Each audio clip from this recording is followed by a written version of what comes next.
silence my voice, try to hold me down, but I'm still screaming out, I'm still screaming out. You try to silence my voice, you try to hold me down, but I'm still screaming out. You better pray. I don't know what I'm going to do because when Joe's in there doing that, I don't know what my moral support is.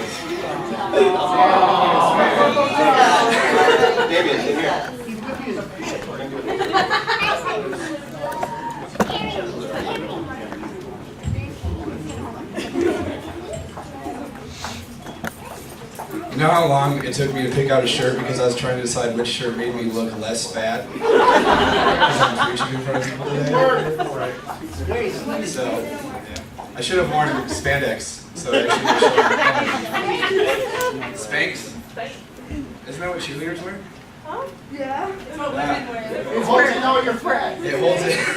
Alright, so I could just be up here and do that the whole time and be like, alright, thanks for coming to Rise Above. That'd be awesome. But anyways, I told Skip and Basilio that I really felt led to speak on leadership, mainly because there's been such a huge shift in the church right now. A lot of people that have been here for the past 8 to 11 years have gone a different direction. When stuff like that happens, there's always a big shift. Skip, who's been pastor for forever, is now bringing up Basilio to kind of take over things. And Basilio, who's been known as the guy that just does what everybody else doesn't want to do, is now becoming the head of the church. So basically, because of that, because we have more visitors, I believe it's really, well, not just visitors, but just more new people in general. It's important to talk about how do we respect our leaders, what should we expect of them, and what can we do for ourselves to be more efficient in the church so that we can become leaders as well. So first point I wanted to bring up is that there are specific times when God brings up certain types of leaders.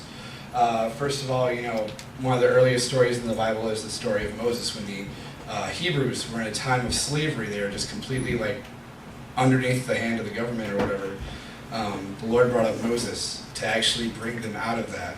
And he was a very specific type of leader where even though he was a very meek and humble man and he was very, slow of speech, he said the Lord was like, I'm using you and your personality and your purpose is to bring these people out of slavery. Another time, which actually came after Moses, was the time of Joshua, where the Lord actually used Joshua in conquest to where the Israelites or the Hebrews were brought out of slavery for a period of time under Moses. And then when Joshua came into the picture, it was just pure, straightforward conquest. We're going to take back this land that the Lord has set aside for us. We're going to make sure that everything that has been promised to us is now becoming ours. And then other times we would see as a time of defense, when times of there's the story of Jehoshaphat, the story of Gideon, and other people where the Hebrews are just chilling. They're just hanging out. And then all these other armies are like, we're going to beat those guys up, so let's all take all of our armies and stuff, and we're going to take those guys out.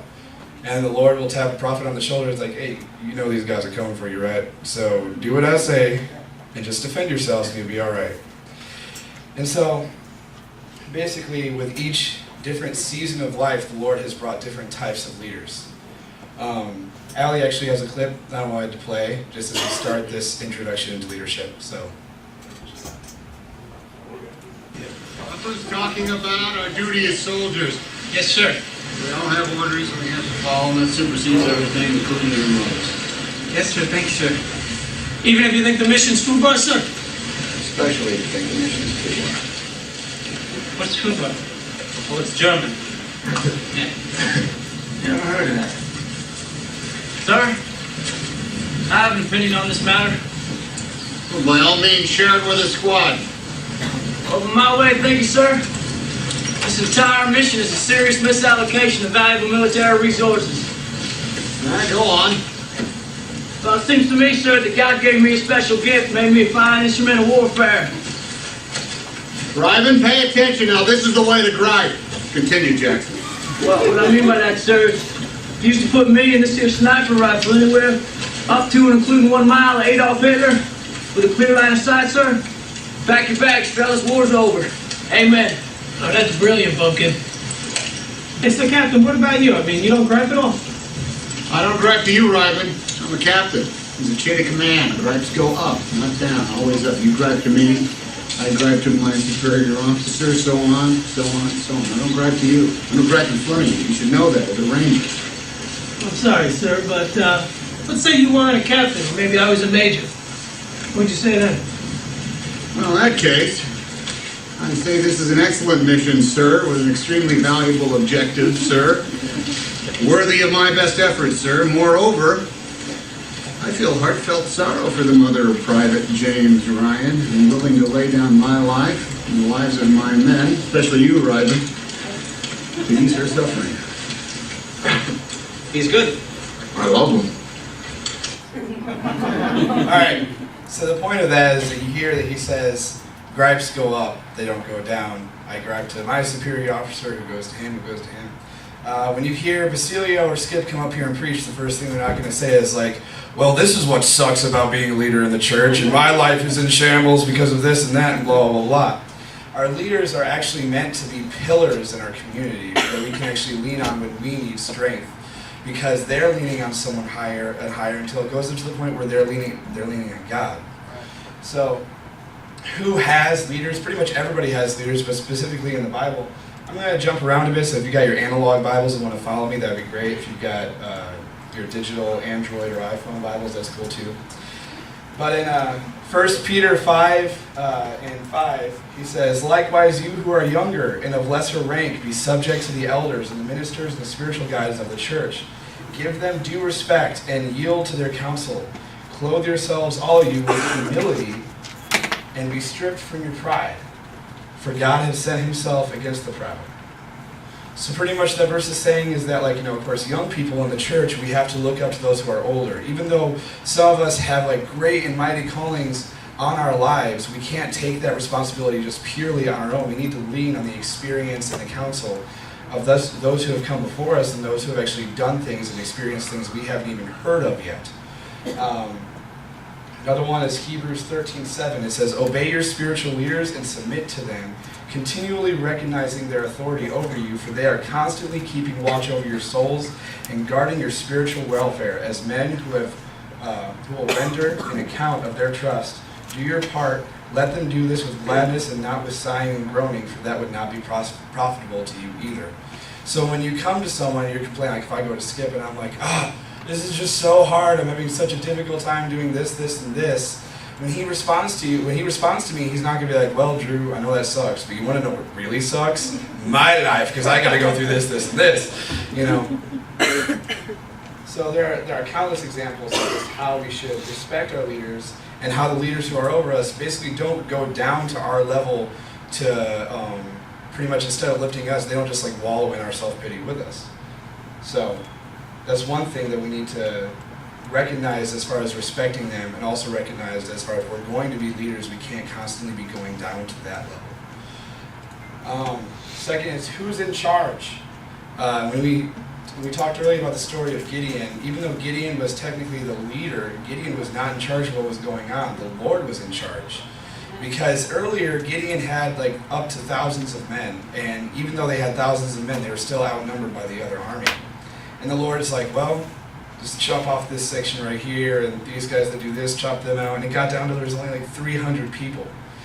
And even though in his mind he was probably thinking, you know, I'd like to keep all those guys just in case something bad happens.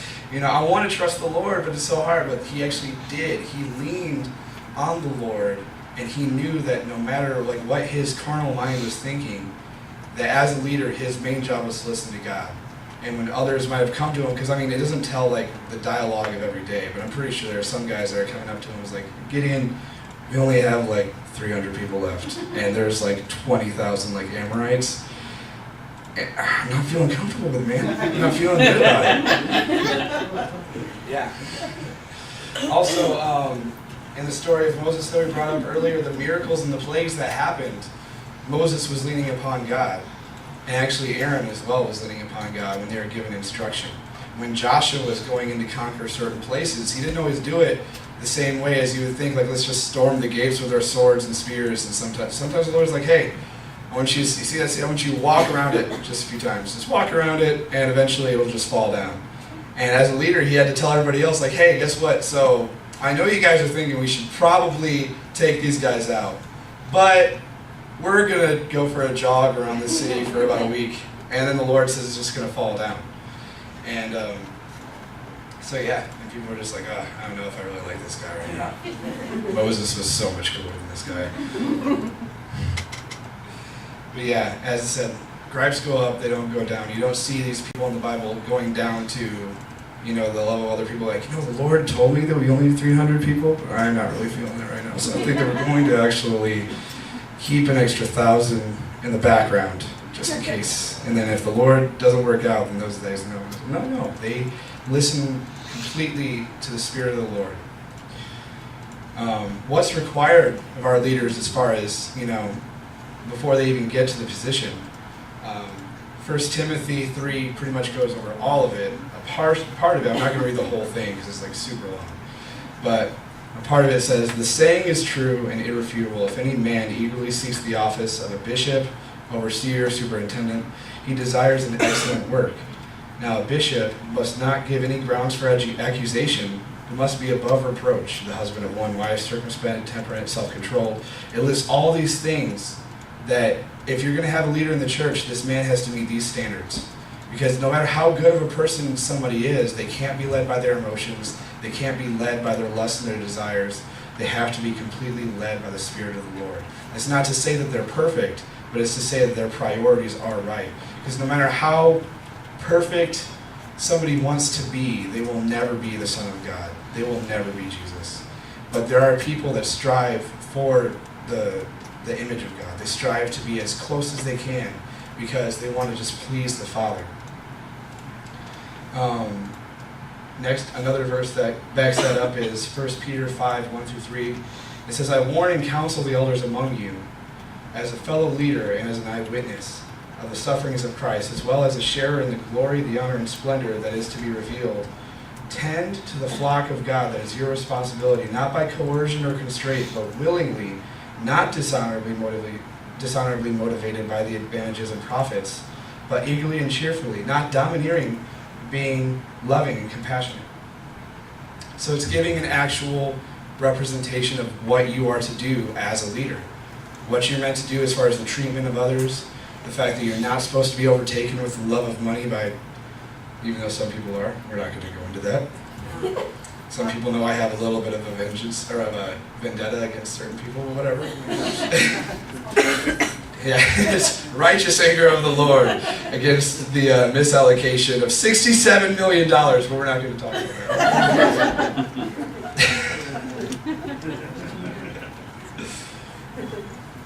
Yeah, sorry. Rabbit trail. When we skip rabbit trails, it's usually wisdom, and I'm rabbit trailing, and it's just vengeance. So one thing that I've noticed a lot in the church is that a lot of people are like, oh, I feel like I'm called of God. I am meant to go and do these great things. And the first thing that pops in their head is, I'm meant to be a pastor. Not everybody that's called of God is meant to be a pastor, even though, some people think it is a great and honorable thing to do. But if you're not a pastor, don't be a pastor. Don't put yourself in that position, because you will fail horribly. And you will not only hurt yourself, but you will hurt others around you. This is why it's important to seek the Lord in what office you're supposed to take. And if you're like, hey Andrew, what offices are there in the church that I can take? Well, let's take a trip to Ephesians 4 and 11, and I'll tell you just about those. It says, and his gifts were varied. He himself appointed and gave men to us. I'm using the Amplified version, by the way, which is, if you're a real biblical scholar, that's the Bible that you use. It's better than all the other Bibles by a long shot. I think by at least 2 to 3 sentences per verse. So anyways, his gifts were varied. He himself appointed and gave men to us, some to be apostles, which are special messengers, some to be prophets, who are inspired preachers and expounders, some evangelists, who are preachers of the gospel, traveling missionaries, and some pastors, not all pastors, shepherds of the flock, and teachers, men who actually dive into the Word and soak up all the knowledge that is in there, and then bring what they have to either the congregation or even to individuals. Because there are people out there that actually are able to dive in and be like, yo, the Hebrew root of this word actually means this. And if you actually know the Hebrew language, there is actually 5 different definitions of this. And if you find this definition right here, and they'll just go on and on and on. And you just have all this stuff like, whoa, I thought that just said to love people. But apparently it's a very specific type of love to a very specific type of people in a very specific time. Also, it continues, it says, his intention was the perfecting and the full equipping of the saints, his consecrated people, which means that we need every office in order to be one body. If you're in the military, you don't just grab your gun and head out. You have tons of gear that you've got with you. You've got grenades, you've got bullets. The gun's not even good without any bullets. Because you got your clothes, your boots, your everything. You got stuff you need to be prepared for any situation. If you have to, be stuck in a battlefield for like 2 to 3 days and you just have a gun, you're messed up. There's nothing you can do about that.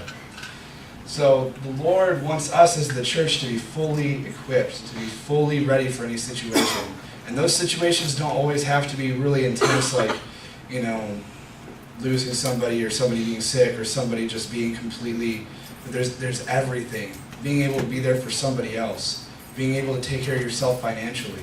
What's interesting is that there are a ton of people like Dave Ramsey and all that actually have great money ministries. And a lot of people don't take advantage of that stuff because stewardship is overlooked by a lot of people.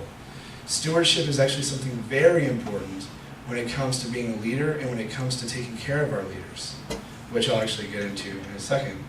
Oh, it is the next note on my list. Anyways.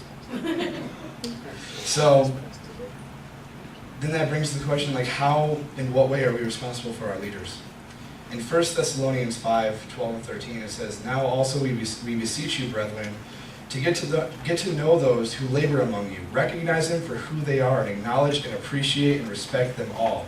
Your leaders who are over you in the Lord, and those who warn and kindly reprove or exhort you, and hold them in very high, most affectionate esteem, and intelligent and sympathetic appreciation of their work.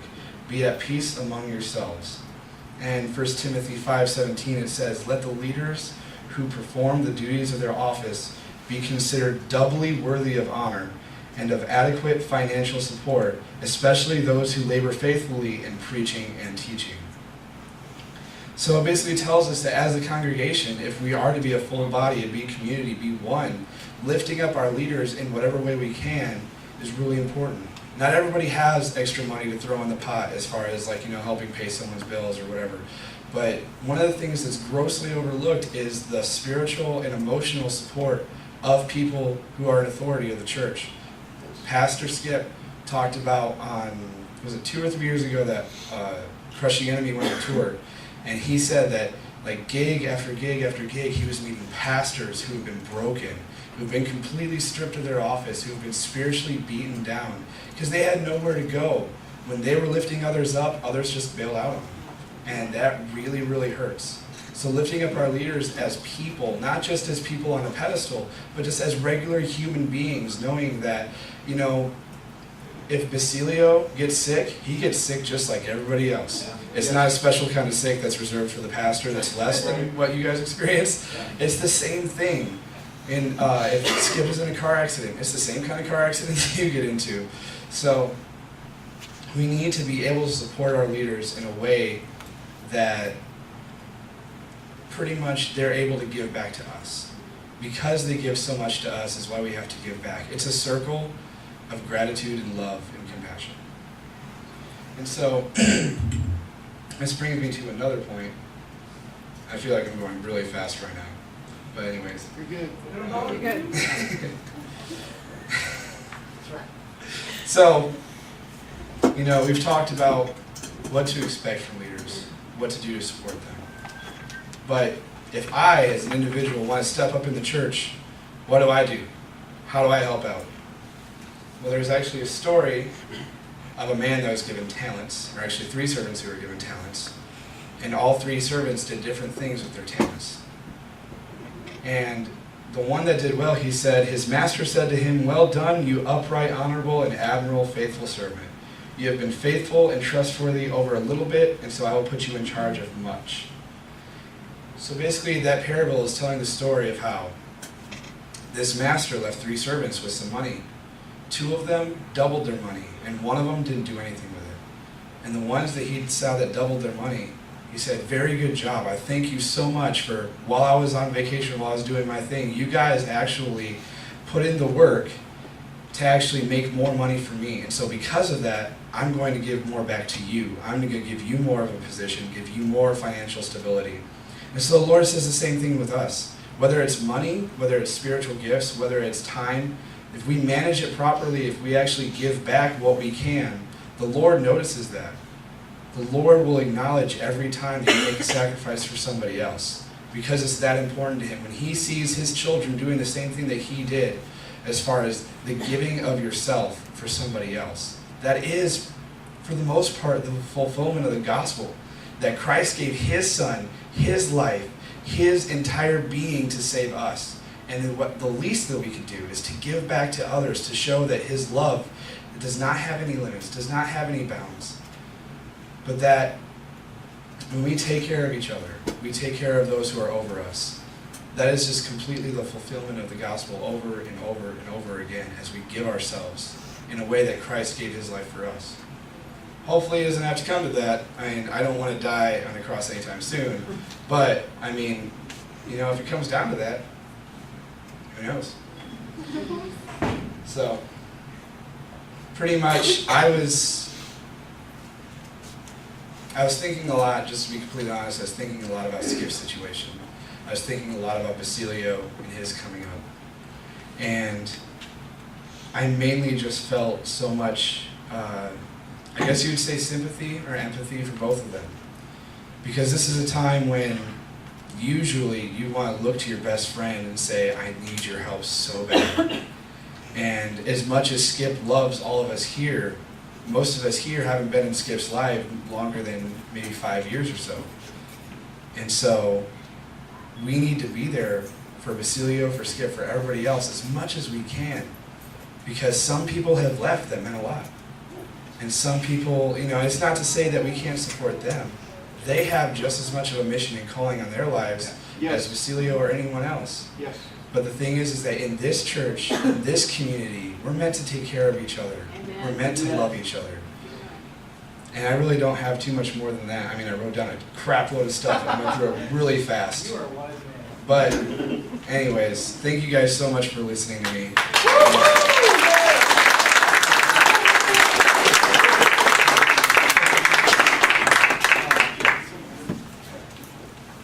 Didn't he just do an outstanding job? I'm proud of him because he's my little baby boy.